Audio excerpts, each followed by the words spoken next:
Ballot paper ಮಾಡೋಕ್ಕಿಂತಲೂ ಚರ್ಚೆ ಮಾಡೋಂಥದ್ದು ಏನಪ್ಪ ಅಂದರೆ ವಿ ವಿ ಪ್ಯಾಟ್ ಇದು ಪ್ರತಿಯೊಂದು EVM ಕೂಡಿಸಿದ್ರೆ ಇನ್ನೂ ಕಡಿಮೆ ಆಗ್ತದೆ. ಅದು ಪೂರ್ತಿ ಎಲ್ಲ ಕಿತ್ತು ಹೋಗುತ್ತೆ ಹೇಳೋದಿಲ್ಲ, but something is better than nothing ಐತೆ. ಏನೂ ಇಲ್ಲ ಅನ್ನೋಕ್ಕಿಂತ ಒಂದಿಷ್ಟು ಏನೂ ಓದಲ್ಲಪ್ಪ ನಮ್ಮದು ಅಂತ.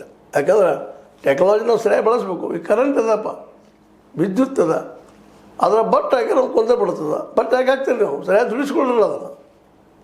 ಆ ದಿಶೆಯಲ್ಲಿ ನಮ್ಮ ಈ ಒಂದು ವೈಜ್ಞಾನಿಕತೆಯನ್ನು EVM ಪ್ಲಸ್ ವಿ ವಿ ಪ್ಯಾಟನ್ನು ಕೂಡಿಸಿದ್ರೆ ಭ್ರಷ್ಟತೆ ಕಡಿಮೆ ಆಗ್ತದೆ, ಬೋಗಸ್ ಓಟುಗಳು ಕಡಿಮೆ ಆಗ್ತವೆ, ರಿಗ್ಗಿಂಗ್ ಕಡಿಮೆ ಆಗ್ತದೆ.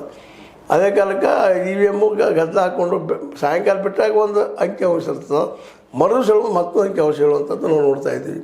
ಇದು ಯಾಕೆ ಹಿಂಗೆ ಆಗ್ತದೆ? ಮಿನಿಮಮ್ 5 ವರ್ಷ ಆದರೂ ಸಹಿತ ಇವು ಡಾಕ್ಯುಮೆಂಟ್ಸ್ಗಳು ಕೇಳಿದವ್ರು ಸಿಗಬೇಕು. ಅಂದಾಗ ಮೋಸ್ಟ್ಲಿ ಇದು ಕಡಿಮೆ ಆಗ್ಬೋದೇನೋ ಹೇಳೋದ್ರಲ್ಲಿ. ಒಟ್ಟಲ್ಲಿ EVM ಬದಲಾಗಿ ಬರೇ ನೀವು ಮತಪತ್ರ ಹಾಕೋದಕ್ಕಿಂತಲೂ ಮತಪತ್ರ ಹಿಡೋಕ್ಕಿಂತಲೂ ವಿ ವಿ ಪ್ಯಾಟ್ಗಳನ್ನು ಕೂಡಿಸಿದ್ರಪ್ಪ ಅಂದ್ರೆ ಸ್ವಲ್ಪ ಭ್ರಷ್ಟಾಚಾರ ಆಗಲಿ, ಬೋಗಸ್ ಮತದಾನ ಆಗಲಿ ಮತ್ತೆ ಅವ್ರಿಗೆ ಕಡಿಮೆ ಆಗ್ಬೋದು ಅಂತ ಒಂದು ತರ್ಕದ. ಏನಂತೀವಿ ಇದಕ್ಕೆ?